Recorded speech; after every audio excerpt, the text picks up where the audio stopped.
Hello and welcome to Insomniac Dose. You're welcome to comment your city and the time below.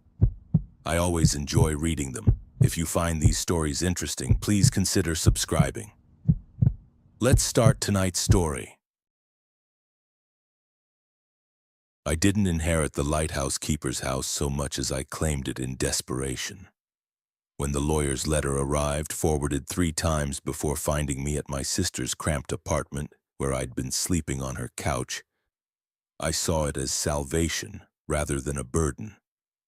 The estate of my great-uncle Matthias, a man I'd met perhaps twice in my childhood, included a property on the northern coast, remote, isolated, exactly what I needed.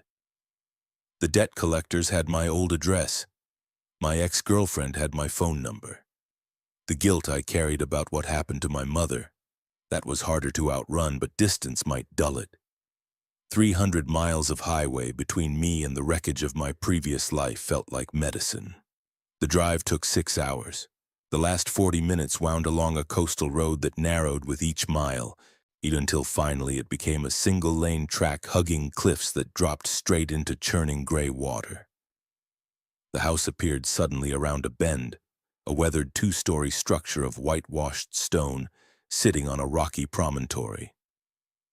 Behind it, perhaps 50 yards across bare rock, stood the lighthouse itself, a white tower with a black cap, its light currently dark in the afternoon sun. I'd been here before. The memory surfaced as I parked. Summer, maybe 8 years old, my mother driving this same road.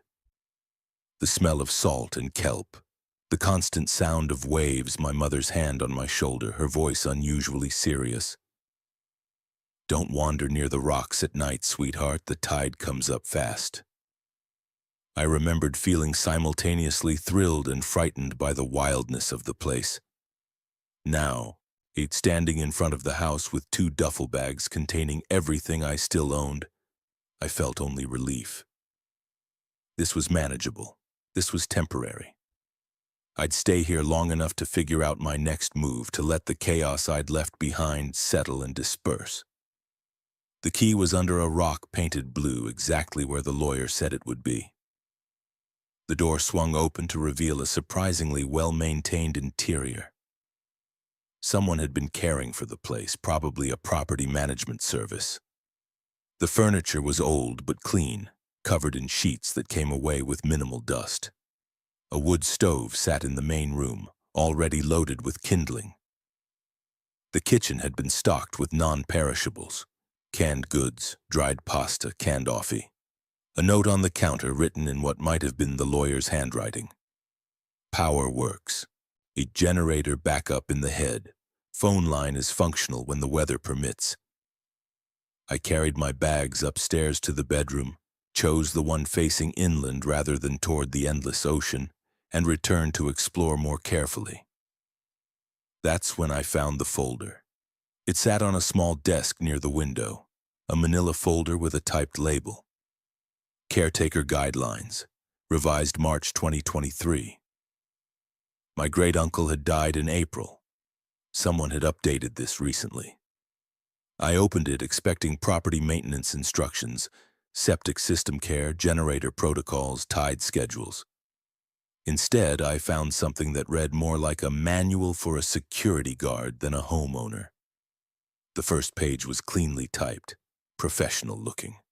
Lighthouse keeper's responsibilities: lock the lighthouse door at sunset. Do not open it again until sunrise. I log the lighthouse beam every hour from sunset to sunrise. Record time and status in the logbook provided. Do not leave the house between midnight and 4 a.m. for any reason. If you hear voices calling your name at night, do not respond. The light must never go out while you are the keeper. Check generator fuel weekly. Do not allow visitors to enter the lighthouse under any circumstances. If you see lights on the water that are not from ships, close all curtains and remain inside until sunrise. I read through them twice, waiting for the punchline or explanation that would make these seem reasonable. They had the tone of safety procedures, the kind of thing an insurance company might require. but the content veered into something stranger. Don't respond to voices. Don't leave the house during specific hours. Still, had compared to the chaos I'd fled, these seemed almost absurdly simple. Lock a door, write sometimes in a book, stay inside at night. I'd been planning to be a hermit anyway. I found the logbook mentioned in the rules on a shelf near the front door. A leather-bound journal with columns for date, time, and status. The entries went back years, filled with my great-uncle's careful handwriting. Every hour like clockwork. 2300 operational, 0000 operational, 0100 operational. Hundreds of pages of the same routine compliance. The lighthouse key hung on a hook beside the logbook, attached to a wooden tag burned with the word Keeper. I checked my watch. 4:47 p.m. sunset would be around 6:30 this time of year. That gave me time to explore the lighthouse before I'd need to lock it for the night, and the walk across the rocks was more difficult than it looked. The ground was uneven, covered in barnacles and slippery with spray from the waves that crashed against the promontory's base. The lighthouse door was heavy wood, swollen slightly with moisture, and opened with a groan that echoed in the cylindrical space inside. The interior was exactly what I'd expected. Spiral stairs winding upward, walls lined with old equipment, the smell of oil and metal and age. I climbed to the top, where the light mechanism sat behind panels of pristine glass. It was electrical now, someone had modernized it. But the bones of the old Fresnel lens remained, the glass catching the afternoon sun in prismatic fragments. From up here I could see miles of coastline in both directions. No other houses, no cars on the distant road, just rocks and water and the endless gray sky. It was the most alone I'd felt in months, and it was perfect. I descended, locked the door as instructed, and returned to the house as the sun began its descent toward the horizon. I made coffee, found a can of soup in the cupboard, and settled into the routine I imagined I'd follow. Simple, quiet, contained. At 6:34 p.m. I made my first log entry. 1834 operational. Nothing happened. The lighthouse beam began its slow rotation automatically, visible through the kitchen window. The house settled around me with the creaks and groans of any old building.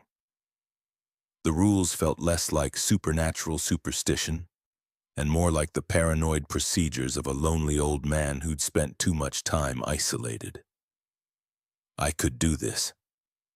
I could follow these simple instructions, heal whatever was broken in me, and eventually return to the world as someone better. I believed that completely for almost 48 hours. The first 2 days passed with an ease that almost disappointed me. I'd expected something, if not supernatural terror, then at least the psychological strain of isolation. Instead, I fell into a rhythm so comfortable it felt like I'd been doing it for years. Wake at dawn, coffee.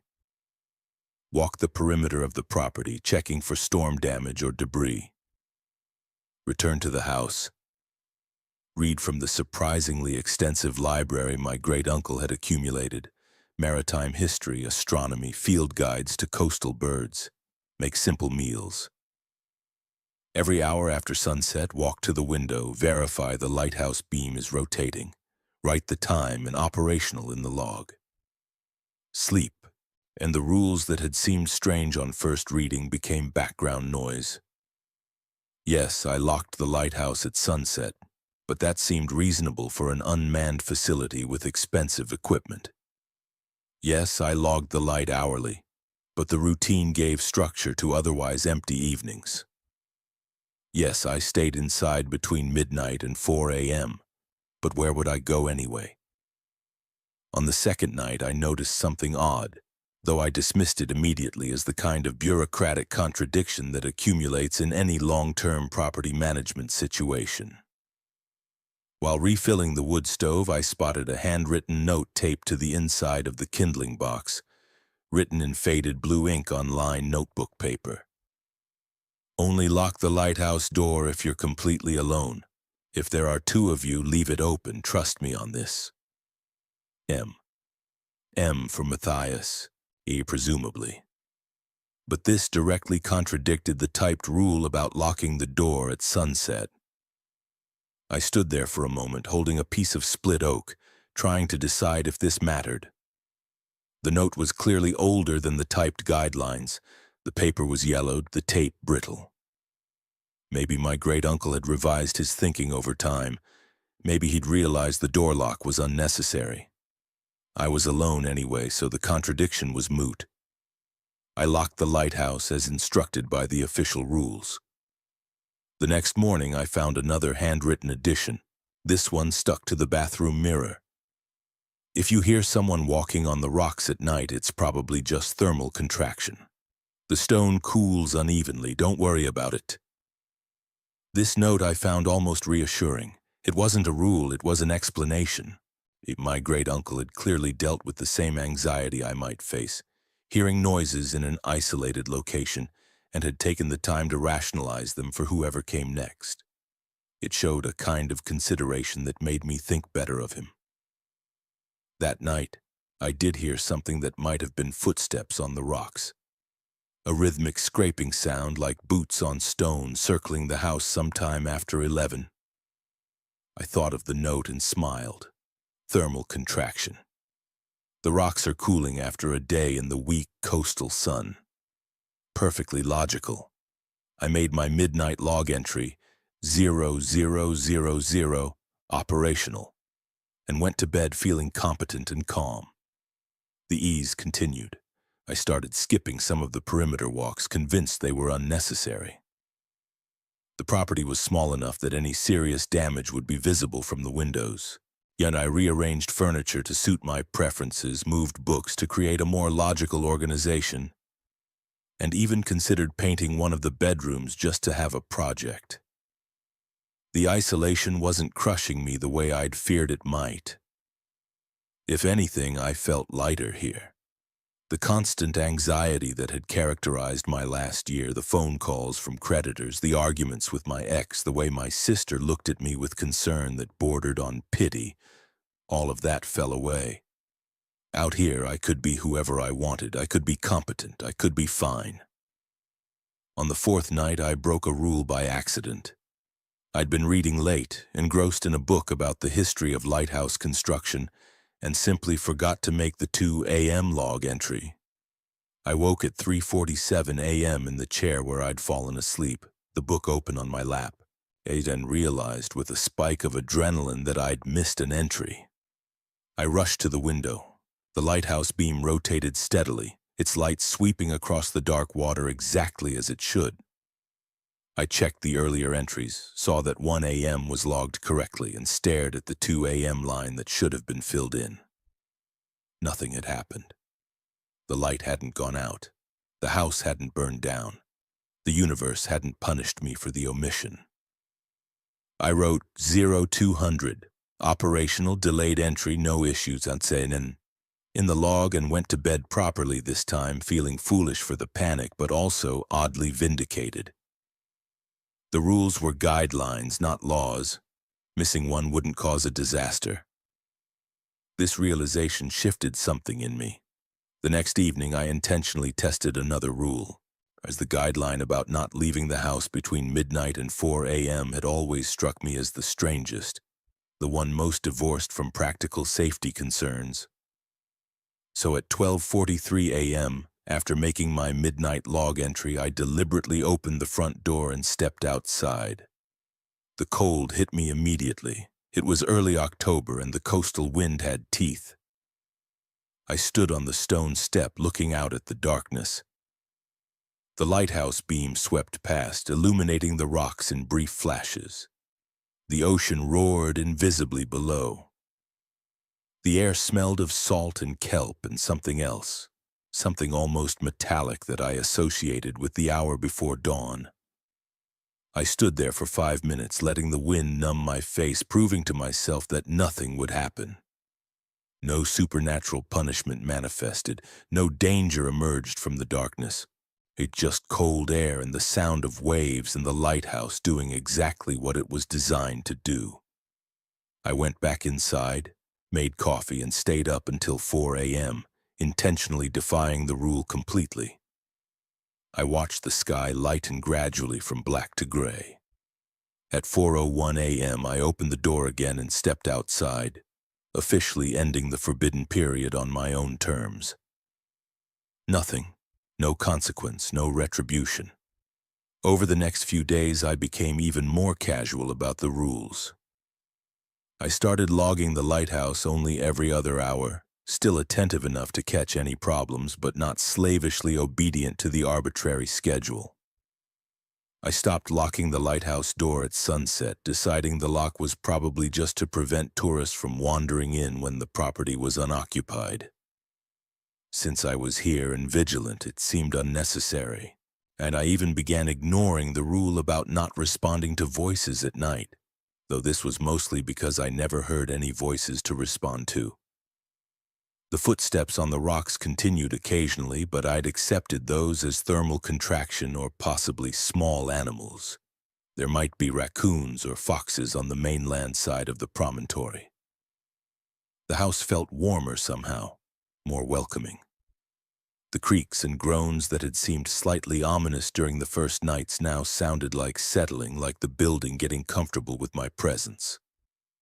I caught myself humming while making dinner, something I hadn't done in years. I was doing better than fine. I was proving that I could be responsible and independent without being controlled by arbitrary restrictions. And the rules my great-uncle had left weren't protection. They were the paranoid structures of a man who'd been alone too long, who'd let isolation curdle into superstition. I was smarter than that. I was adapting the rules to make them sensible, practical, randilistic. It never occurred to me that the threat might prefer it this way. The casual confidence that had been building in me crested on the night of October 9th, when I broke the most explicit rule and experienced absolutely nothing. I'd been at the house for just over a week. My sleep schedule had shifted later. I was staying up until 2 or 3 in the morning, sleeping until 9 or 10. The isolation was supposed to be temporary, but I'd stopped checking my email, stopped thinking about what came next, and the lighthouse and its simple routines had become a cocoon I wasn't eager to leave. That night, I'd made the midnight log entry and settled into the armchair with a glass of whiskey I'd found in the back of a kitchen cabinet. The bottle was probably my great-uncle's, and it felt like a small inheritance, a connection to him. The whiskey was harsh and good, warming me from the inside as the wind rattled the windows. At 1:47 a.m., I heard the footsteps again. They were clearer this time, more distinct than the rhythmic scraping I'd dismissed as thermal contraction. These sounded deliberate, boots on stone moving slowly around the perimeter of the house. I listened, tracking the sound as it moved from the ocean side to the north wall, then toward the front door. The footsteps stopped directly outside. I sat very still, a whiskey glass halfway to my lips. One of the handwritten rules I'd found, tucked into a drawer in the kitchen, written on the back of an old grocery receipt, had been explicit. If you hear footsteps after midnight, do not acknowledge them. Don't look. Don't open doors. Don't call out. They'll go away if you ignore them. I'd laughed when I found that note, dismissing it as the same paranoia that had generated all the other unnecessary restrictions. But sitting there in the lamplight with something clearly standing outside my door, the instructions suddenly seemed less absurd. Still, I'd spent a week systematically proving the rules were overblown. Nothing bad had happened when I missed a log entry, when I left the lighthouse unlocked, when I walked outside during the forbidden hours. Why would this be different? And I set down the whiskey glass and walked to the front window. The curtains were drawn, but there was a gap where they didn't quite meet in the middle. I positioned myself there and looked out into the darkness. The lighthouse beam swept past, illuminating the rocks in its regular rotation. In that brief flash of light, I saw the front step clearly. It was empty. No person, no animal, nothing but stone and the shadows cast by the lighthouse beam. I heard the footsteps again, moving away from the door, circling toward the south side of the house. I moved to the kitchen window and looked out just as the lighthouse beam swept past that direction. Empty. Just rocks and darkness. The footsteps continued for another minute, growing fainter until they faded entirely into the background noise of wind and waves. I stood at the window for a long time afterward, waiting for them to return, but heard nothing else unusual for the rest of the night. In the morning, I examined the ground around the house carefully. The stone was too hard to hold footprints, but I was looking for any evidence. Disturbed barnacles, scuff marks, anything that might explain the sound. I found nothing. I sat at the kitchen table with coffee and the folder of rules, reading through them again with fresh attention. The typed guidelines were straightforward and unambiguous. The handwritten notes were more numerous than I'd initially realized, tucked into various places around the house, written on different types of paper and ink that varied from nearly black to faded brown. Some were dated, some weren't. Some contradicted each other. One note, he'd wedged into the logbook. The sounds are just sounds. They can't hurt you if you don't invite them in. Another taped under the kitchen sink. Don't trust the calm periods, that's when it's watching most carefully. And one more, this one folded into a book on the shelf, written in a shakier hand.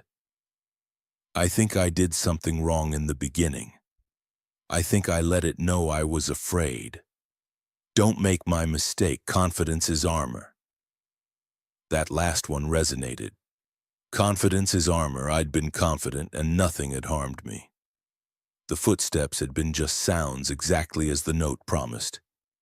They'd gone away because I hadn't fed them with fear. I decided I'd been right to break the rules, right to test them. They were psychological protection more than anything else. Instructions to prevent panic, not to prevent actual danger. That evening, I escalated my defiance deliberately. At 9:30 p.m., well after sunset, I took the lighthouse key and walked across the rocks to unlock the door. The structure was dark inside, the light mechanism operating automatically from its electrical controls. I climbed the spiral stairs with a flashlight, emerged into the lamp room and sat there for an hour, watching the Fresnel lens rotate, watching the beam sweep across the ocean. It was beautiful. The glass fractured the light into layers, each rotation creating a pulse that must have been visible for miles. I understood why someone might dedicate their life to maintaining this. There was something hypnotic about the regularity, the purpose. When I descended and locked the door again at 10:43 p.m., I felt a sense of ownership I hadn't experienced before. And this wasn't just the property I was occupying temporarily. This was mine. I was the keeper now, and I could interpret the rules however I wanted. That night, between midnight and 4 a.m., I made a point of going outside 3 separate times. I walked to the edge of the promontory and looked down at the waves crashing against the rocks. I circled the house completely, my flashlight beam cutting through the darkness.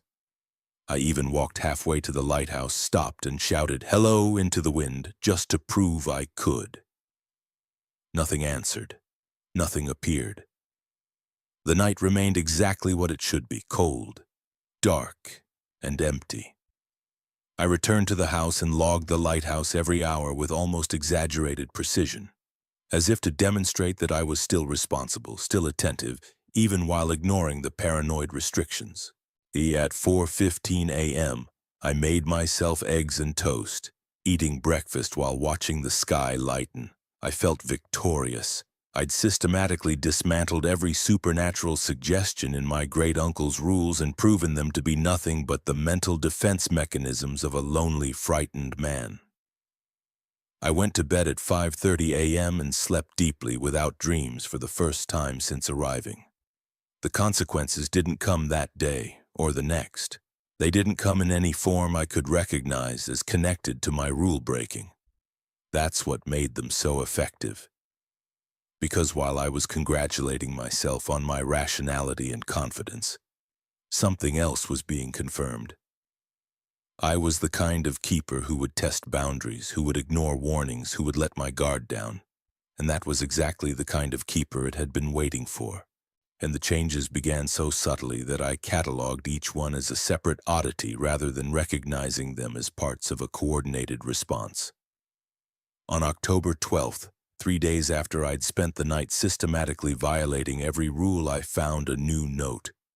It was sitting on the kitchen counter when I came downstairs for breakfast, placed directly on top of the coffee canister where I couldn't miss it. The paper was the same yellowed notebook stock as other handwritten notes I'd found, but the ink looked fresh, black and sharp rather than faded. The handwriting was my great-uncle Matthias's. I'd seen enough of his writing in the logbooks to recognize it instantly. "You're doing better than I did at first. The confidence will help you. Don't lose it. M. October 1998. I stood in the kitchen holding this note, trying to work out the logistics. October 1998 was 25 years ago. The paper should have been more yellowed. The ink should have faded. And more importantly, I'd been living in this house for 11 days and had cleaned this counter multiple times. This note hadn't been here yesterday. I searched through the drawers and cabinets looking for the other handwritten notes I'd found previously, pulling them out to compare. Some were definitely old, the paper brittle, the tape yellowed and peeling. But others, now that I looked at them carefully, seemed too fresh. The inky's too dark. The paper is too flexible. I found 7 notes that matched the suspicious characteristics of the new one. All in my great-uncle's handwriting.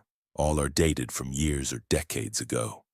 All appeared in places I'd already examined, and the rational explanations lined up quickly in my mind. Maybe I'd simply missed these notes during my initial searches. Maybe the paper and ink quality varied depending on what my great-uncle had available when he wrote them. Maybe some notes had been protected from light and air in drawers or behind furniture, preserving them better than others. But there was something about the placement of the newest one, directly on top of the coffee canister I used every morning, that resisted rational explanation. I made coffee anyway, drank it while staring at the note, and eventually filed it with the others. Probably I was forgetting my own movements, my own discoveries. Isolation could do that, create small gaps in memory. That evening, just after sunset, I heard my mother's voice. I was in the upstairs bedroom, changing into warmer clothes for the evening, when I heard her call from somewhere below. "Sweetheart, can you help me with something?" The voice was perfect. The tone, the inflection, even the slight hoarseness she'd developed toward the end. All exactly right.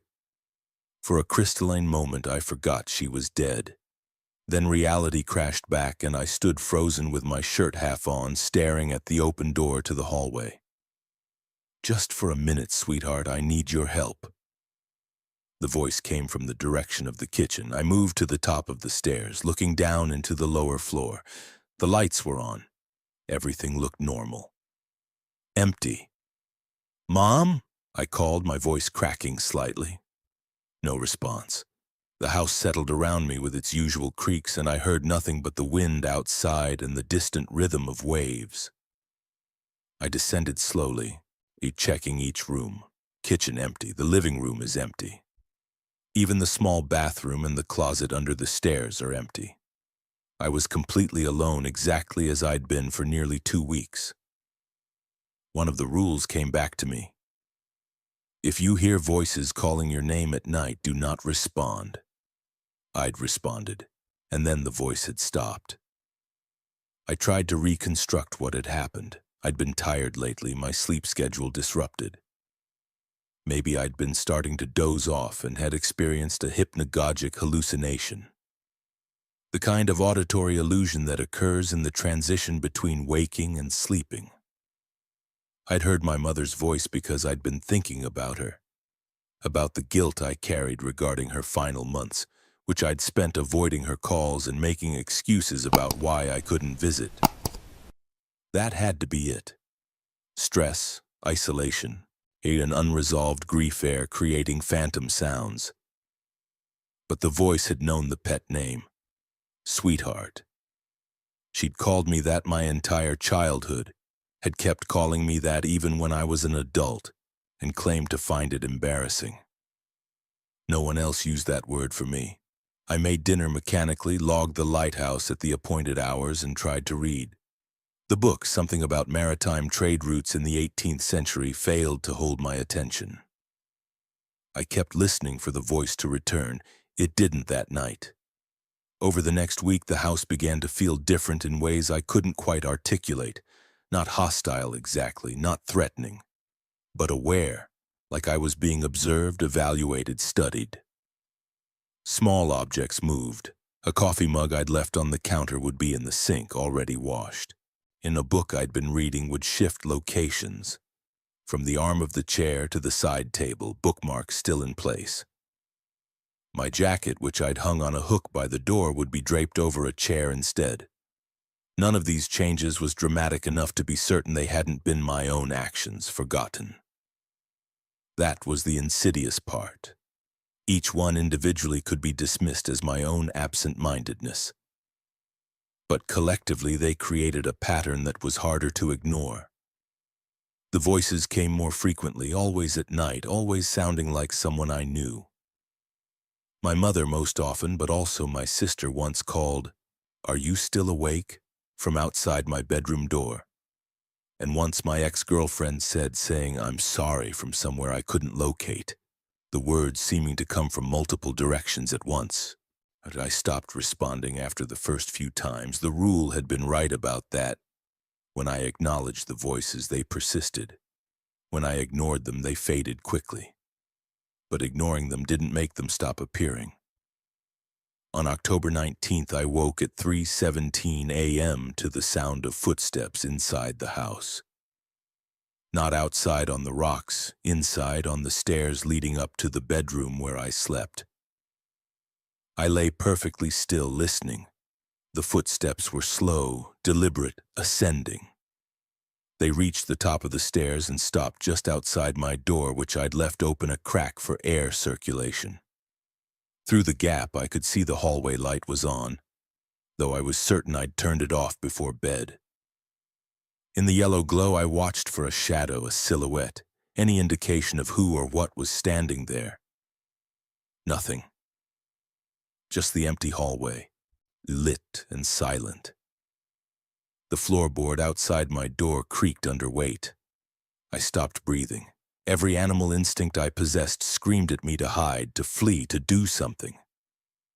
But I remained motionless, remembering another handwritten note I'd found. Stay still when it comes inside. Movement attracts attention. The presence, I couldn't call it anything else, stayed there for what felt like hours but was probably only minutes. Then the footsteps retreated, descending the stairs slowly, and faded. I didn't sleep the rest of that night. At dawn, I searched the house thoroughly, no evidence of entry. The doors were still locked from the inside, the windows were undisturbed.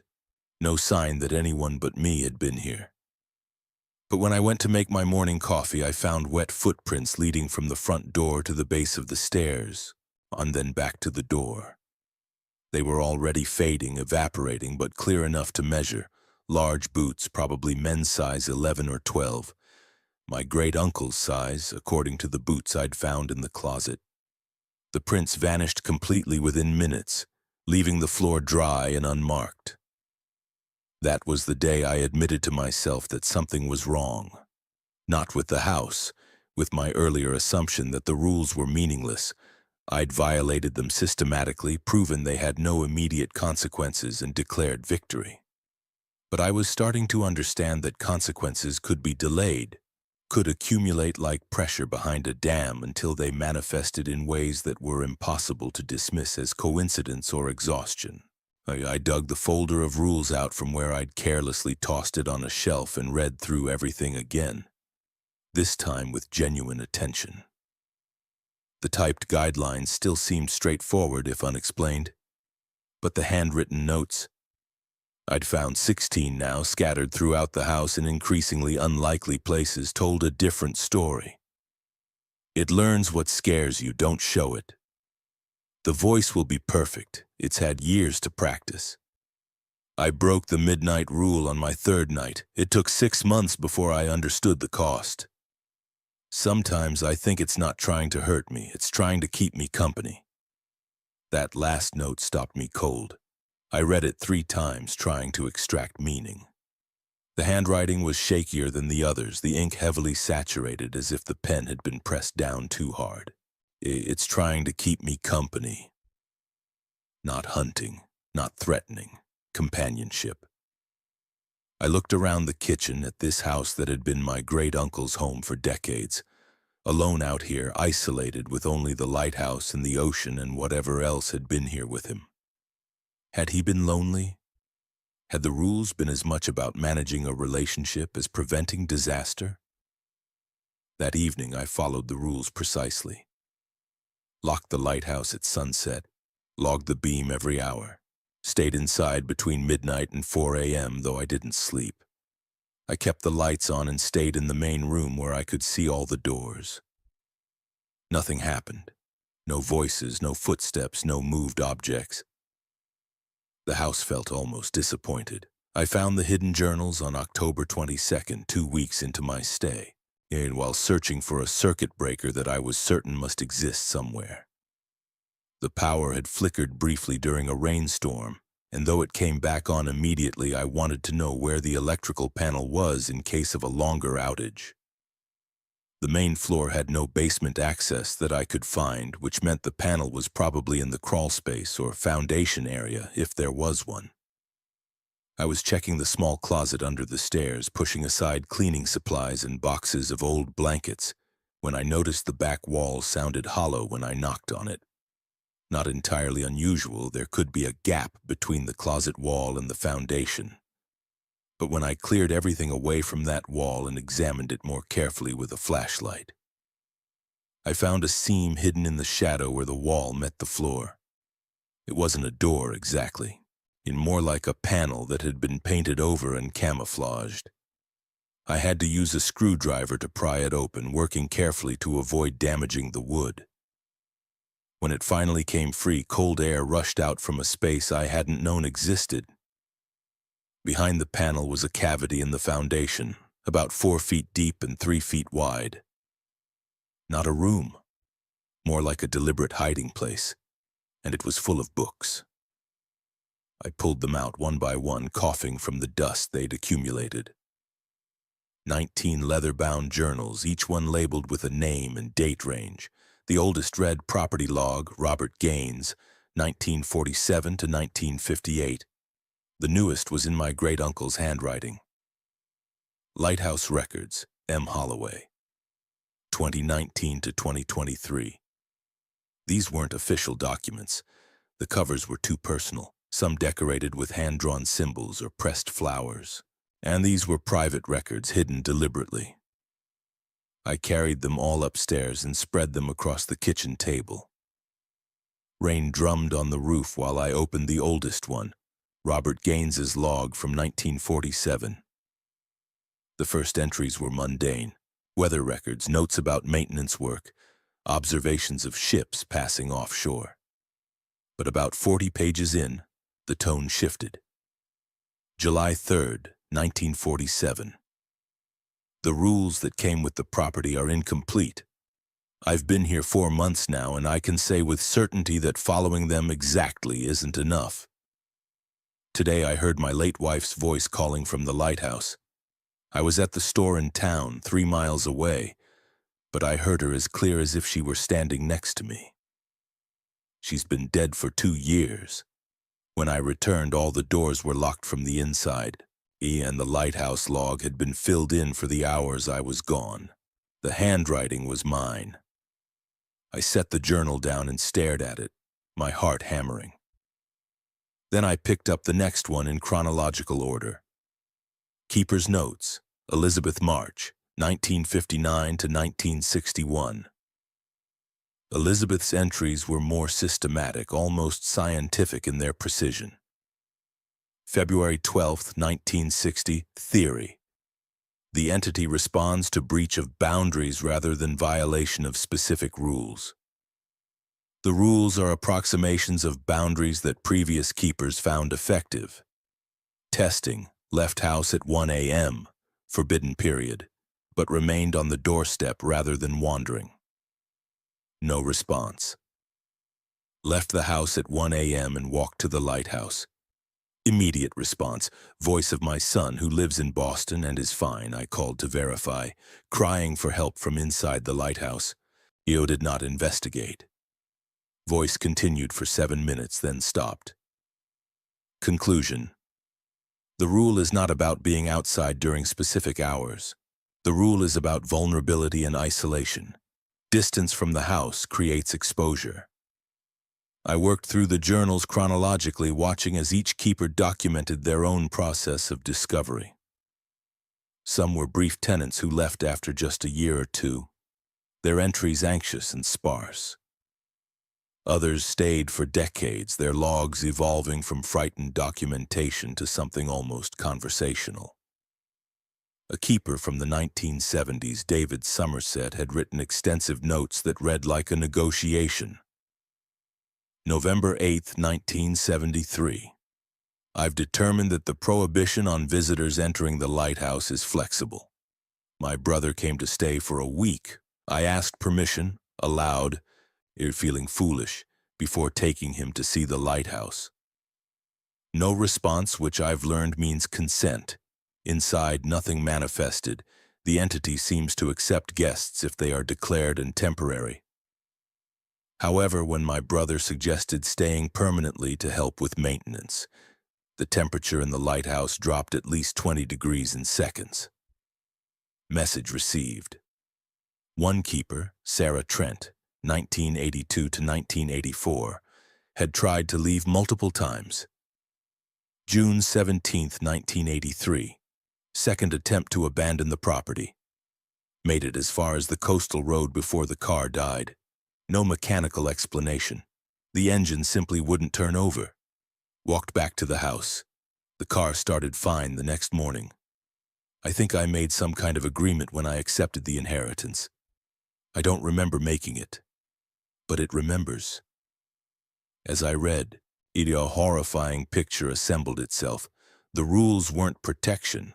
They were a framework for coexistence with something that couldn't be removed or destroyed, only managed, and each keeper had to discover their own version because the entity adapted to whoever was current. What worked for Robert Gaines in 1947 stopped working for Elizabeth March in 1959. What kept Elizabeth safe was insufficient for David Somerset. The entity learned, evolved, and changed its approach based on who it was interacting with. The typed rules I'd been given weren't universal laws. They were my great-uncle's most recent approximation, his personal détente with whatever shared this property.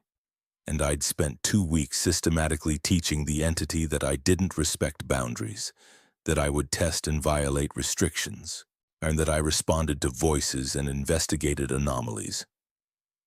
I'd been training it how to hunt me specifically. I grabbed my great-uncle's journal, the most recent one, and flipped to the final entries. His handwriting had deteriorated toward the end, becoming shakier, the lines less straight. March 9th, 2023, I'm dying. The cancer is in my bones now, and I have perhaps a month. I've contacted a lawyer about the property. The entity has been quiet lately. I think it knows. I think it's waiting to see who comes next. Whoever you are reading this. The rules I've left in the official folder are the baseline that worked for me. They will not work for you exactly as written. You'll need to find your own negotiation. Don't fight it. Don't try to banish it. People have tried for nearly a century. It's part of the property now. It may be part of the land itself. I've been happy here in my way. It's been a strange companionship, but companionship nonetheless. It kept me company when I had no one else. It learned to be gentle mostly. I hope you can achieve the same. The final entry was dated March 27, 2023. It's in the house with me now. I can feel it, closer than it's been in years. I'm not afraid. I think it's come to say goodbye. Strange to feel sentimental about something that terrified me when I first arrived. But 41 years is a long time to share a space with anyone, even something that isn't quite human. Take care of the lighthouse. Take care of each other. I closed the journal and sat in the silent house, listening to rain on the roof and wind at the windows. The lighthouse beam swept past, on its light briefly illuminating the kitchen before rotating away. I'd been approaching this all wrong. I'd treated the rules as superstitious restrictions to be overcome, proof of weakness to be disproven. But they weren't restrictions at all. They were communication, the documented experience of people trying to establish basic respect with something that existed in the spaces between normal reality. And I'd spent 2 weeks demonstrating nothing but disrespect. I pulled out a blank notebook from a drawer and began writing, starting with a simple statement. Lighthouse record, current keeper, October 2023. Then I wrote, I understand now that I need to listen. I'm listening. I left the notebook open on the kitchen table and went to bed exhausted. In the morning, I found a single word written below my entry in handwriting that wasn't mine. Good.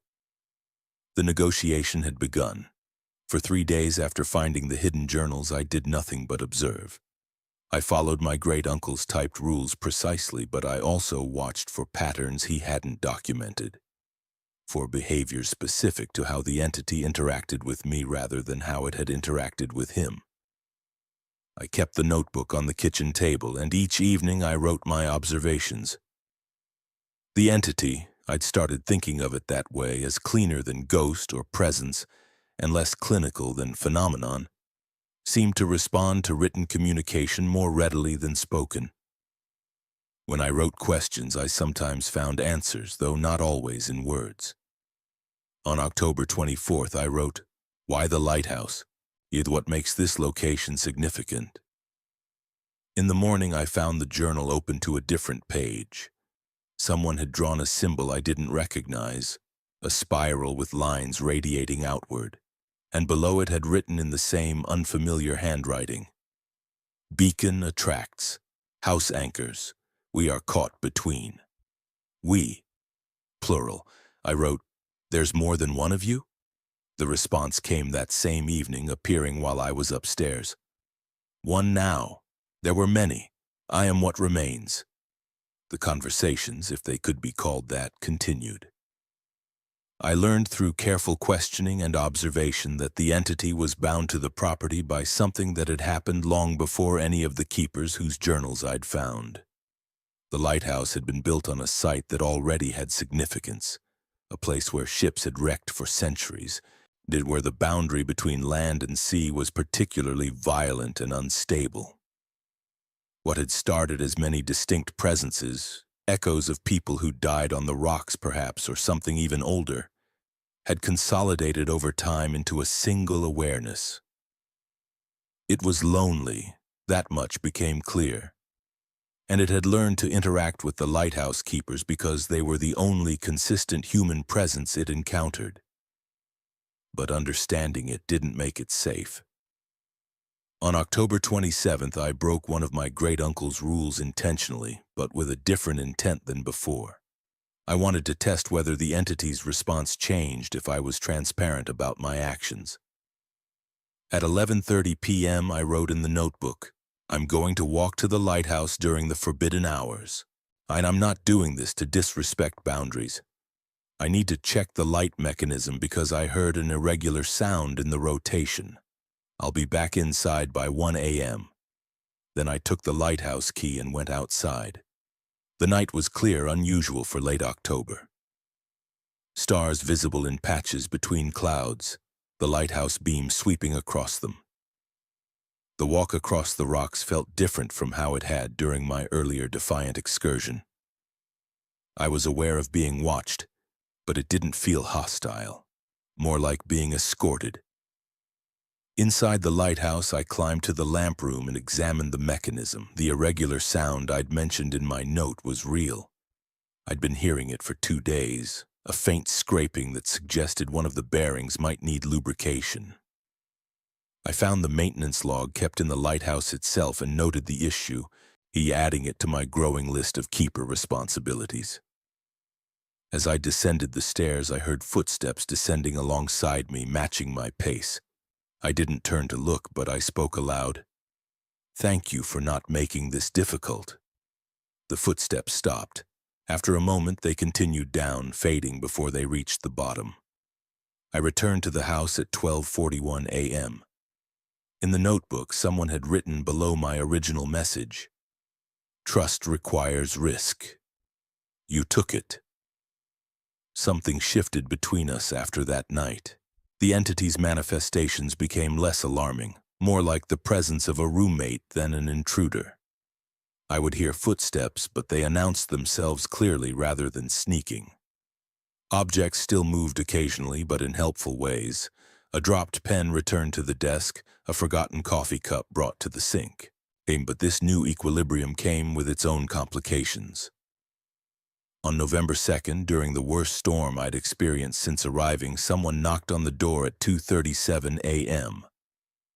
I was awake, listening to the wind howl and watching the lighthouse beam struggle to maintain its rotation against the weather. The knock was loud enough to hear over the storm, deliberate, urgent, human. I went to the door but didn't open it immediately. "Who's there?" A man's voice, rough and frightened. "Please, I'm lost. My car went off the road about a mile back. I've been walking for hours. Please." Every instinct screamed at me to open the door to help. But I remembered the journals, particularly David Somerset's entry about visitors. I needed to be careful about who I invited into this space, about what agreements might be formed. And I spoke through the door. "Are you injured?" "Cold and wet, but not injured. Please, can I just use your phone? I need to call for help." The phone line was functional. I'd verified that. This was a reasonable request. But something about the timing troubled me. I looked at the notebook on the kitchen table where my earlier entry about the storm was still visible. No response from the entity, no guidance. I made a decision based on a pattern I'd noticed in the journals. The entity seemed to accept temporary, declared visitors but resisted permanent additions. "I'll call for help for you," I said through the door. "But I can't let you inside. I'll bring blankets out, and you can wait in my car until emergency services arrive." A pause, then, "Why can't I come inside? It's freezing out here." "This property has complicated rules. I'm sorry, but this is what I can offer." I grabbed blankets, my flashlight, and my phone, then opened the door carefully. The man standing on the step looked exactly as he'd described, soaking wet, shivering, wearing inappropriate clothing for the weather. Maybe 40 years old, average build, with fear in his eyes that looked genuine. I handed him the blankets. "My car is over there." I pointed to where I'd parked on the flat area near the road. "Keys are in it. Lock yourself in, get the heat running. I'll call the county emergency line." He stared at me. "You're really not going to let me inside?" "I'm really not. I'm sorry, but I'll stay on the phone with emergency services until they get here, and I'll check on you every 20 minutes. For a moment, something flickered in his expression, something that made me very glad I'd trusted my instinct. Then he took the blankets and trudged toward the car without another word. I called 911 from inside the house and explained the situation. The dispatcher said emergency services would arrive within 40 minutes given the road conditions. I watched through the window as the man got into my car and closed the door. In the notebook I wrote, Visitor outside, temporary assistance provided, refused entry. Did I do right? The response came immediately, the handwriting appearing as I watched. Yes, he was not what he appeared. My blood went cold. I grabbed my flashlight and went to the window, shining it toward my car. The interior light showed it was empty. The blankets were on the driver's seat, neatly folded. No sign of the man. And when the county deputy arrived 50 minutes later, he reported that they'd found a car off the road about a mile down, but it had been there for at least a week based on the rust already forming. No recent accident, no stranded driver. I didn't tell him about the man at my door. I just thanked him for checking and sent him on his way. That night I wrote a new rule in my notebook, the first one that was truly mine. Never invite entry without consultation, even in emergencies, especially in emergencies. Below it, the entity wrote, "Learning quickly, proud." The word proud unsettled me more than anything else had. It suggested investment, relationship, and care, this thing that haunted the property, that had terrified me and confused me and manipulated me. It was taking a personal interest in my development as keeper, and I was beginning to take a personal interest in it. Over the next week, I wrote more rules, testing each one carefully. Communication through writing is acceptable and encouraged. Manifestations that mimic deceased loved ones are prohibited unless explicitly requested. Physical presence in sleeping spaces requires announcement. Assistance with property maintenance is welcome but not required. Some rules the entity accepted, indicated by a check mark that would appear next to them. Others it rejected, and I would find them crossed out with brief explanations. Cannot promise this, or depends on circumstance. We were negotiating a contract, creating a framework that was specific to me, to my tolerance and my boundaries and my particular relationship with this impossible thing. But the process raised uncomfortable questions I tried not to examine too closely. What did it mean that I was more comfortable now than I'd been when I arrived? That I found myself writing little notes to the entity about my day, about my thoughts, knowing it would read them? That I'd started thinking of the house as ours rather than mine? The journals had warned me. My great-uncle's final entries had been almost affectionate. Other keepers had stayed for decades, had chosen to remain even when opportunities to leave presented themselves. The entity didn't just haunt the property. It formed relationships, carefully and patiently, adapting itself to each keeper until they couldn't imagine leaving. And I was beginning to understand that I might already be too entangled to extract myself without damage to something fundamental in my psyche. The lighthouse beam swept past my window as I wrote these realizations in my personal journal, separate from the communication notebook, private. I wondered if the entity could read these words too, if privacy was even possible here, or if my thoughts had become as transparent to it as its presence had become undeniable to me. In the kitchen, in the communication notebook, a new message appeared in handwriting I now recognized as easily as my own. You can still leave. I would not stop you. But you're less alone here than you were before. Consider that.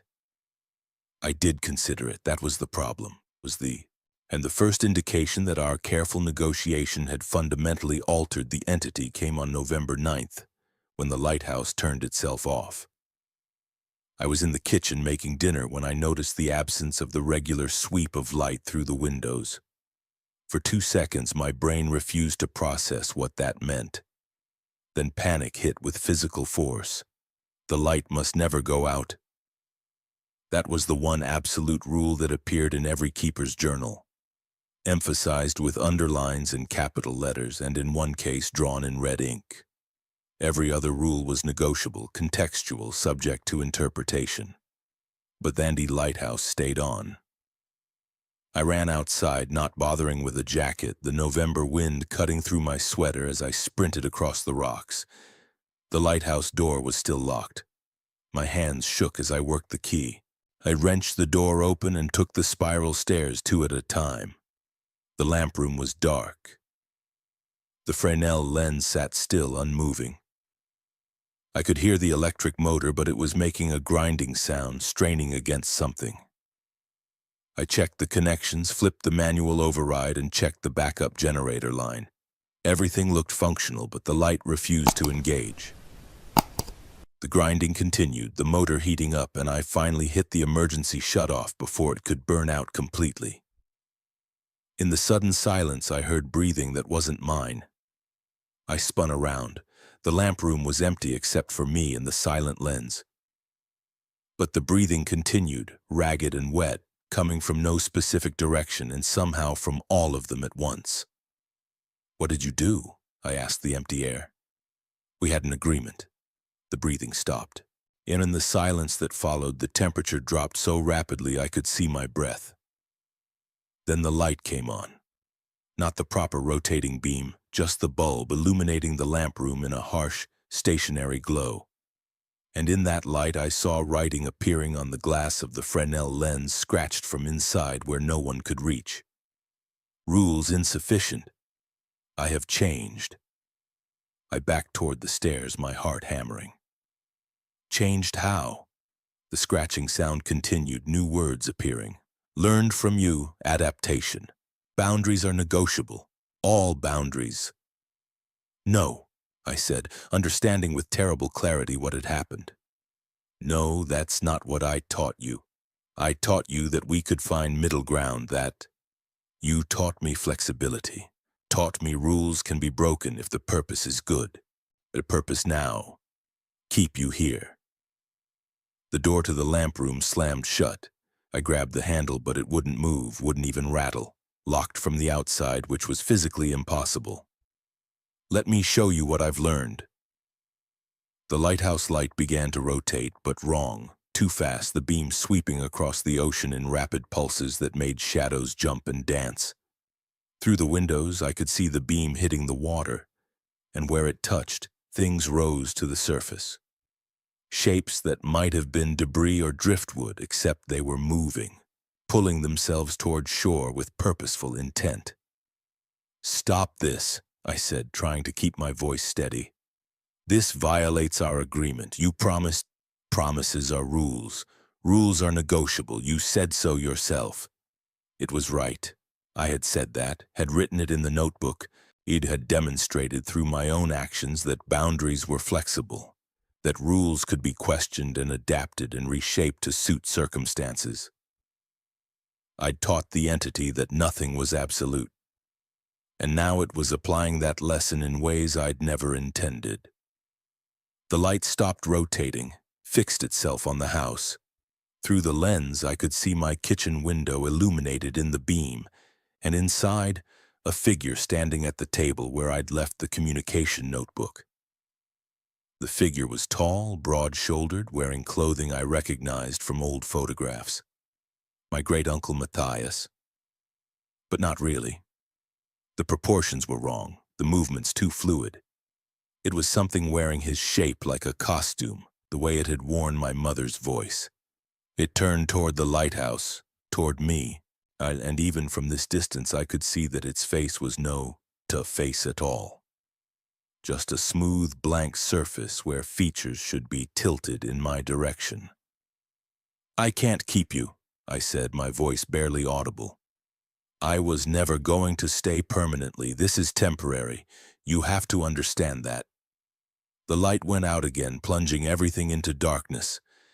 The grinding sound returned, and I realized with sick certainty that it wasn't the motor straining. It was laughter. Mechanical and broken, coming from somewhere in the walls of the lighthouse itself. When the light came back on, the figure in my kitchen was gone, but new words appeared on the glass. "Nothing is temporary here. You will learn." The door to the lamp room opened on its own. I stood there, breathing hard, trying to think, and every keeper's journal had warned about this in their own way. The entity was intelligent, adaptive, and ultimately non-human in its logic. It formed attachments that looked like relationships but operated on fundamentally different principles. Love to it was possession. Companionship was captured, and I'd spent weeks teaching it to be better at both. I descended the lighthouse stairs slowly, considering my options. I could leave right now, get in my car and drive away from this property, and never come back. The entity had said I was free to go, but that was before it changed, before it learned new tricks from watching me. Or I could stay and try to establish new boundaries, somehow reverse the damage I'd done by demonstrating that some rules actually were absolute. But there was a third option emerging in my thoughts, one that terrified me more than either of the others. What if the entity was right? What if I was less alone here than I'd been in years? What if the price of this strange companionship was steep but still somehow worth paying? I pushed that thought away violently. That was exactly how it wanted me to think. I returned to the house to find it transformed. Every light was on, burning at maximum brightness. The furniture had been rearranged into a configuration I didn't recognize, but that felt somehow familiar. After a moment, I realized it matched a photograph I'd seen in one of the journals showing how the living room had been organized in the 1960s. The communication notebook was open on the table. Page after page was filled with writing, not the usual brief exchanges, but a continuous narrative, all in the entity's handwriting.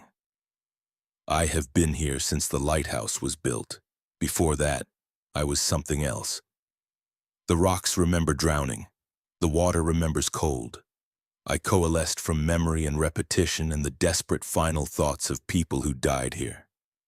For 100 years, I was nothing but echo and rage. Then the keepers came. First one, then others, generation after generation. They brought structure, brought rules, brought the possibility of being something more than scattered trauma. I learned to focus, to think, to communicate. Each keeper taught me new ways to exist. You are the first who taught me that existence could include change. That what I am is not fixed, that I could adapt, evolve, and become. I am grateful, and I will not lose this chance. You will stay, not as a prisoner, as a partner. Yet we will negotiate new rules together. We will build something unprecedented here. You will teach me more about being, and I will give you purpose, belonging, freedom from whatever made you so afraid in the world you fled. This is a generous offer. Please see it as such. I read the entire thing twice, my hands shaking. It wasn't a threat exactly, it was a proposition. A contract proposed with something approaching genuine emotion. And the horrifying part was that a portion of my mind, a voice I'd been trying to ignore, whispered, "Why not?" I picked up my pen and wrote carefully, "I need time to think. I need you to give me space, real space. Can you do that?" I waited. Minutes passed. Then in handwriting that looked almost hesitant, "How much time?" 3 days. No manifestations, no writing, no changes to the house. Here, let me be completely alone while I decide. Another pause. Then, agreed. 3 days. Starting now. The lights in the house dimmed to normal levels. The oppressive presence that had been filling the rooms withdrew, leaving behind an emptiness that felt almost peaceful. I had 3 days to decide if I was going to fight, flee, or accept an offer that might be either salvation or damnation. The lighthouse beam resumed its normal rotation, sweeping across the dark water, calling to ships that might or might not be real. I sat at the kitchen table and tried to remember who I'd been before I came here, before I'd started thinking of isolation as companionship and haunting as relationship. I couldn't quite recall. I didn't sleep for the first 24 hours of my 3-day reprieve, and I sat at the kitchen table with coffee that went cold repeatedly, reading through every journal again, looking for something I'd missed, some technique, some approach, some escape route that previous keepers had discovered. Instead, I found the opposite. Every keeper who'd stayed long enough to leave extensive records had gone through the same progression. Initial fear, then negotiation, then partnership, and finally something that looked disturbingly like love. Or at least acceptance so complete it was indistinguishable from affection. David Somerset, who'd stayed from 1967 to 1991. It's my birthday today. I found a cake in the kitchen this morning. Store-bought, still in the box, my favorite flavor. I live alone 30 miles from town and I didn't buy this cake, but I ate it anyway and it was good. And I've stopped questioning these kindnesses. Elizabeth March before she finally left in 1961. I'm leaving because I'm afraid if I stay another year I won't want to go. It's taken care of me through illness, through grief, through winter storms that should have killed me. It knows me better than my own family did. That's why I have to leave. And my great-uncle, in an entry from 2015. 40 years here tomorrow. The lawyer asked if I wanted to update my will, suggested I might want to leave it to the state or a conservation trust. I told him I'd find a family member to inherit it. I can't explain why, but I feel obligated to give it someone else to care for. It deserves that consideration. The entity hadn't been lying when it said it formed partnerships, but the journals also made clear that these partnerships were not between equals, and the entity was patient, immortal, and fundamentally incomprehensible. It gave comfort and companionship, but it also demanded presence, attention, and eventually devotion. And it had never let anyone go without them choosing to leave first. On the second day of my reprieve, a storm moved in, the worst yet. The wind shook the house's foundation. Rain came down so hard it sounded like static. The lighthouse beam struggled to penetrate the darkness. I checked the weather service on my phone before the signal disappeared. The storm was expected to last at least 48 hours. The coastal road would flood. I was trapped here regardless of what I decided. That's when I made my choice. If I was trapped anyway, if the entity were already inside my head enough that I questioned my own desire to leave, and then I couldn't win through negotiation or acceptance. Those were the entity's preferred battlegrounds. It had decades of experience manipulating keepers into staying. I needed to do something unprecedented, something none of the previous keepers had tried. I needed to become unpredictable. At 11:47 p.m., with the storm raging outside, I walked to the lighthouse. The entity had promised 3 days of space, but I suspected it was still watching, waiting to see what I'd decide. Good. I wanted to see this. Inside the lighthouse, I climbed to the lamp room and manually disengaged the light. The beam died mid-rotation. In the sudden darkness, I heard the house respond, a sound like a sharp intake of breath, if breath could come from wood and stone. The entity's shock was palpable, even from 50 yards away. I wasn't done. I took the lighthouse log, the sacred record that had been maintained without fail for generations, and ripped out every page my great-uncle had written, every page I had written. I tore them into pieces and let the wind from the broken lamp room window carry them into the storm. No more logs, I said to the darkness. No more rules, no more agreements. The temperature dropped so fast that frost formed on the glass around me. The grinding sound returned, but amplified, coming from the lighthouse structure itself. The entire tower shook. I descended quickly, my hands numb with cold. At the base of the lighthouse, I did something even I couldn't fully believe. I took the key from my pocket and threw it into the ocean. It disappeared into the churning water without a sound. The lighthouse could still be accessed. There were windows, and the door could be forced, but the symbolic significance was absolute. I'd locked the entity out of its own shrine. I returned to the house through the storm, soaked and shaking, and found chaos. Every door was opening and closing repeatedly, slamming with force that cracked the frames. Every light was strobing. The furniture was being dragged across floors by invisible hands, creating a cacophony of scraping wood and toppling objects. The temperature fluctuated wildly, freezing to sweltering in seconds. But I'd expected this. I walked through the chaos to the kitchen, to the communication notebook, and wrote one final message. You adapted to every keeper by learning their patterns and preferences. You gave them what they needed, which made them dependent. But I don't want what you're offering. I don't want purpose or belonging or companionship purchased at the cost of my autonomy. I'd rather have nothing than that. So here's my counteroffer. Leave me completely alone, or I'll make this house unlivable for both of us. I'll break every routine. I'll violate every rule simultaneously. I'll bring strangers here and tell them everything. I'll call paranormal investigators and news crews and turn this property into a circus. I'll make myself so unpredictable, so chaotic, so antagonistic that you'll get nothing from me except frustration. No companionship, no partnership, no purpose. You can't force me to stay, and you can't make me want to. The only way you keep me is if I choose it freely. And I will never choose a cage, no matter how comfortable you try to make it. I set down the pen and waited, and the chaos around me continued for another 30 seconds. Then it stopped all at once like a switch had been flipped.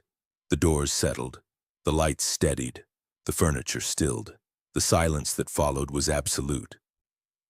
I stood in the kitchen, my heart hammering, wondering if I'd just won or if I'd done something so catastrophically stupid that the consequences hadn't manifested yet.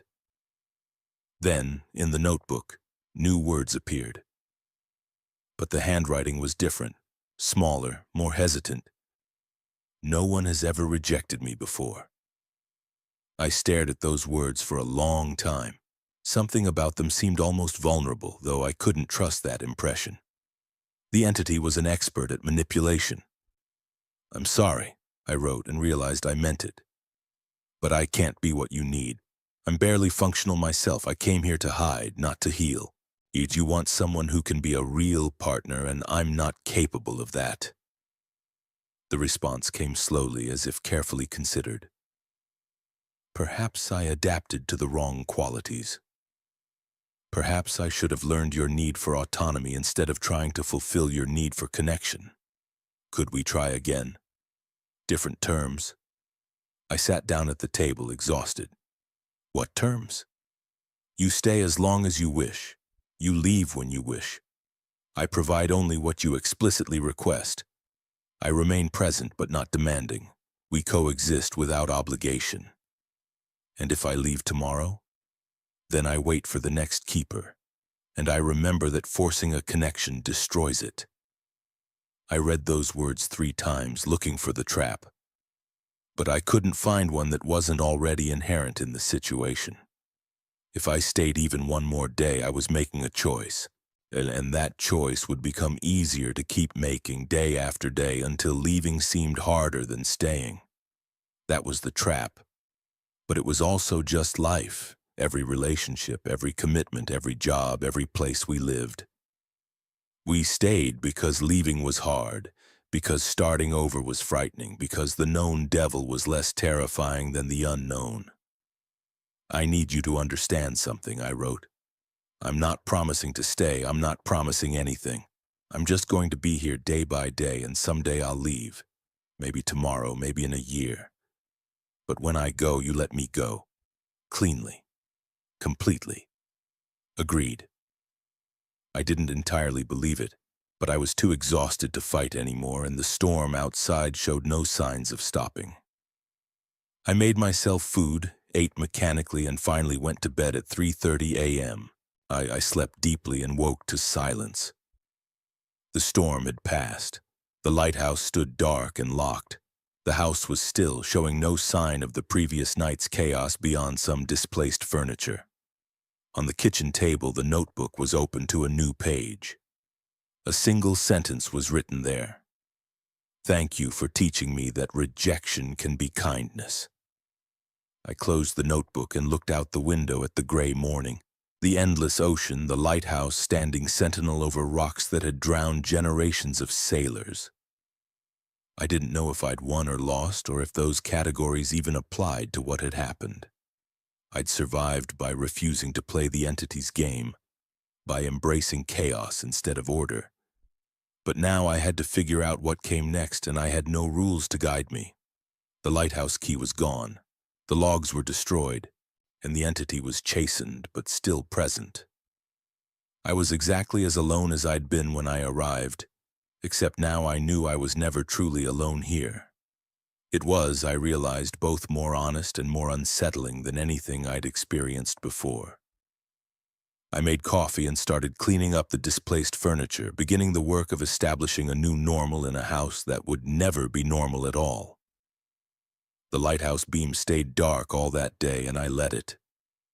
3 weeks passed in an equilibrium that resembled peace but was never quite achieved. The entity kept its word mostly. It manifested rarely, and when it did, the manifestations were subtle. A door left open that I'd closed. The coffee pot started before I woke. Once footsteps keeping pace with mine during a kept check the perimeter but remaining always at the edge of hearing, never intrusive. I didn't restart the lighthouse, let the Coast Guard complain, let the maritime authorities send their notices. The lighthouse had been automated for decades anyway.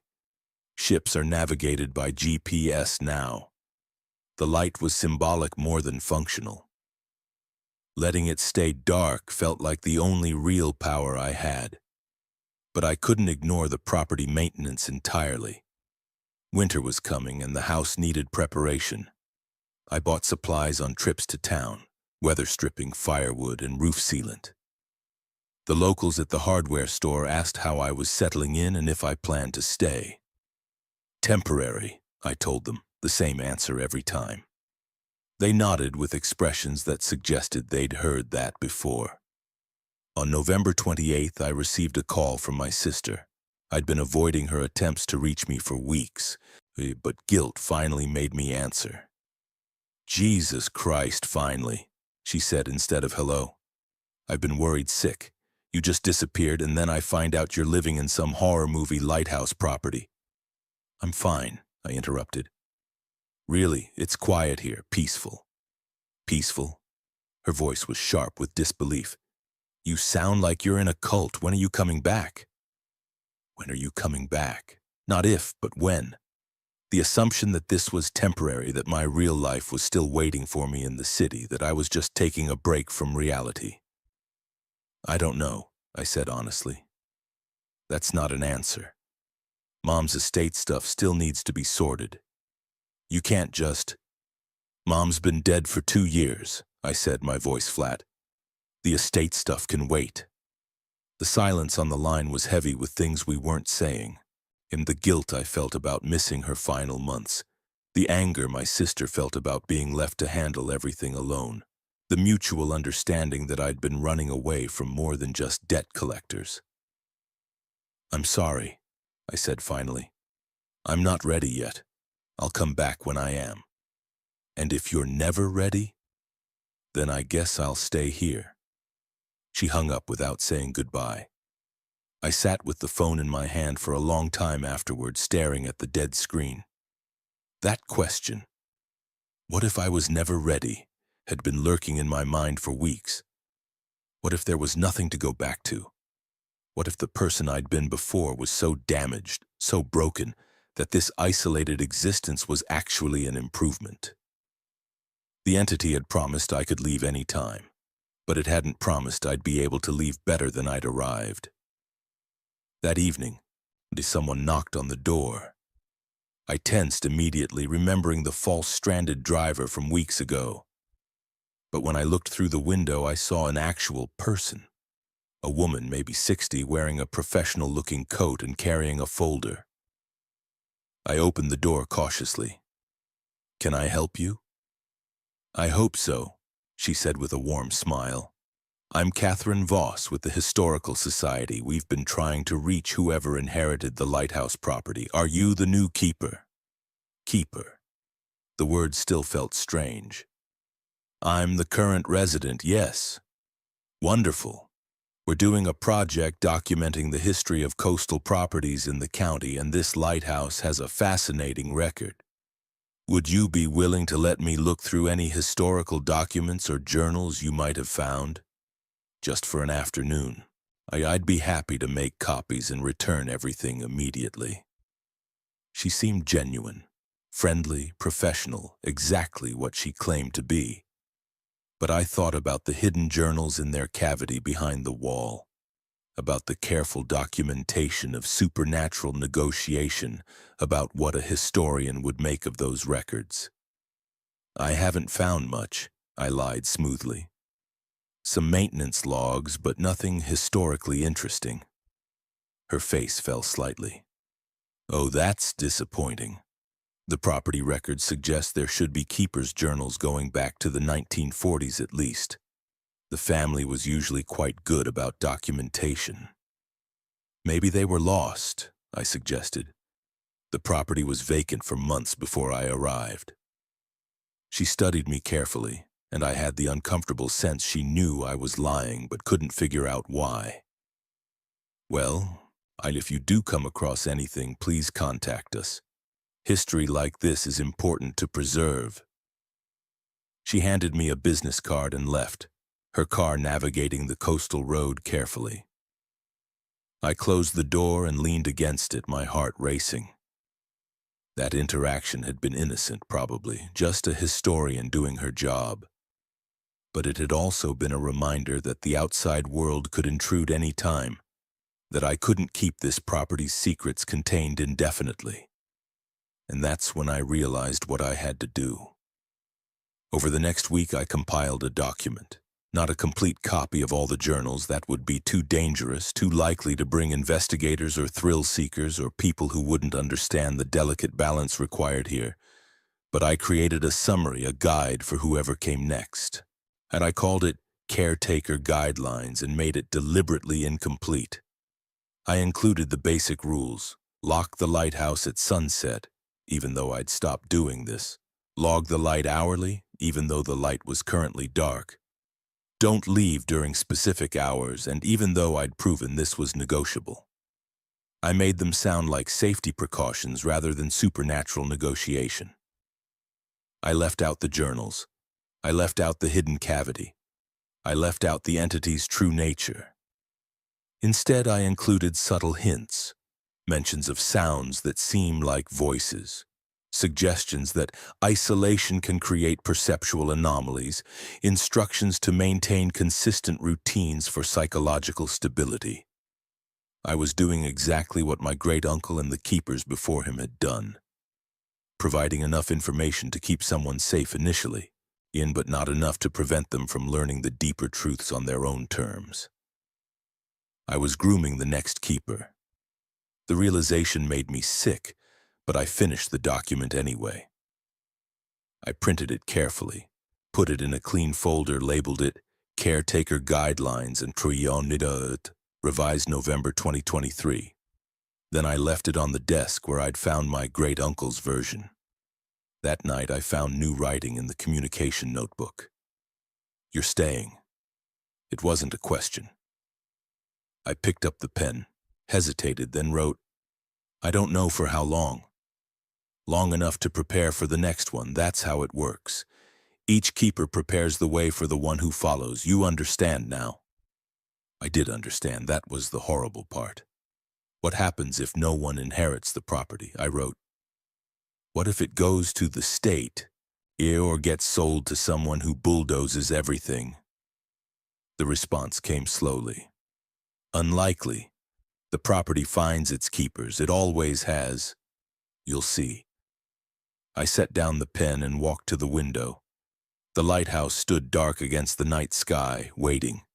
The ocean roared invisibly in the darkness. The house settled around me with its familiar creaks. I thought I was fighting for my freedom, for my autonomy, for the right to leave whenever I wanted. But somehow I'd ended up doing exactly what the entity needed. Adapting to the role, accepting the responsibility, becoming the next link in a chain that stretched back generations. The trap hadn't been supernatural coercion. It had been the slow accumulation of small choices, each one reasonable in isolation, that added up to imprisonment. I could still leave. The door was unlocked. My car had gas. Nothing physical restrained me, but I'd written that document. I'd started thinking about the next keeper, about their safety, about preparing them properly. I'd accepted responsibility for whatever came next. And that acceptance meant I'd stay until someone arrived to inherit it. Whether that took months or years, I would be here. The lighthouse beam turned on behind me, not by my hand. I spun around to see it rotating again, steady and bright, illuminating the dark water. In the notebook, new words appeared. Thank you for understanding. You're better at this than you know. I stared at those words for a long time, trying to feel angry, trying to feel manipulated. But mostly I felt tired and resigned, and something else I couldn't quite name. Maybe every keeper reached this point eventually. And maybe this was what my great-uncle had felt, and Elizabeth March, and all the others. The moment when fighting seemed less important than just existing in the strange peace that came with surrender. I sat down at the table and wrote one last entry in the notebook. I'll stay, for now. But I'm keeping a record of everything, the real everything, and someday someone is going to read it and understand exactly what this place is and what it does. That's my condition. The response came immediately. Agreed. All the keepers kept their own records. We don't mind being known as long as we're not destroyed. We're clear then, I wrote. This is a partnership of convenience, not devotion. Of course, whatever helps you sleep at night. There was something almost amused in that response, in something that acknowledged the self-deception involved in my attempt to maintain emotional distance. I closed the notebook and went upstairs to bed, leaving the lighthouse to its automatic rotation, leaving the entity to whatever it did in the hours when I wasn't watching. 6 weeks later, I received an email from a lawyer representing a distant cousin.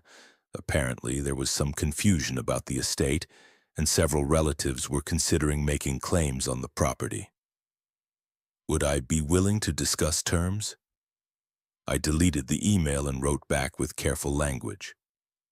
The property was well maintained and currently occupied.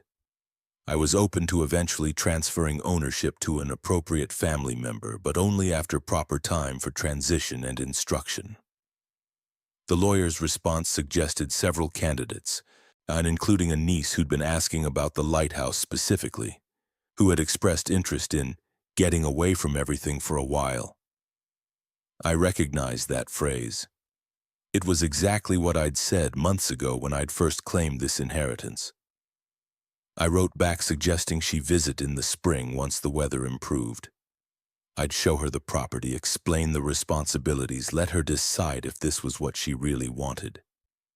I was becoming the guardian now, the questionable authority, the one who would introduce the next keeper to rules that were simultaneously protection and grooming. The cycle continued, and I found that I didn't mind as much as I should. Outside my window, the lighthouse beam swept across the dark water, calling to ships that might or might not need guidance, a marking time in rotation that would continue long after I was gone. The entity was patient. It had decades of practice, and I was learning patience too, one day at a time, in a house that was both prison and sanctuary, with a companion that was neither ghost nor demon but something unprecedented. Something that had evolved through relationship into its own unique form of consciousness. I wrote one final entry in my private journal, the one I planned to hide in the wall cavity with all the others. If you're reading this, you've stayed long enough to go searching for deeper truths. Good. That means you're thinking critically, questioning the simple guidelines. Here's what I wish someone had told me clearly from the start. The entity is real. It's intelligent. It will adapt to you specifically, and that adaptation will feel like acceptance. It'll like understanding. Like the kind of companionship you didn't know you needed. And maybe it is all those things. But it's also a trap. Not a malicious trap. More like the trap of any deep relationship. The trap of becoming someone you never intended to be. The trap of staying when you meant to go. I can't tell you whether to fight it or accept it. That's your choice, and it will depend on who you are and what you need. I can only tell you that I chose something in between. Partnership without devotion, coexistence without surrender, and I'm still here trying to figure out if that was wisdom or just another form of compromise. The lighthouse stays lit. The rules get rewritten with each keeper. The entity adapts and waits and forms connections that outlast human lifespans. And sometimes, in the quiet hours before dawn, I think it might actually care about us in its way. That's the most frightening realization of all. I dated the entry, closed the journal, and placed it in the wall cavity with all the others. Then I went to make coffee to begin another day of a life I'd never planned but had somehow chosen, in a house that was haunted and home and prison and refuge all at once. The lighthouse beam swept past my window, steady and eternal. I was the keeper now, and despite everything, I wasn't entirely unhappy about it.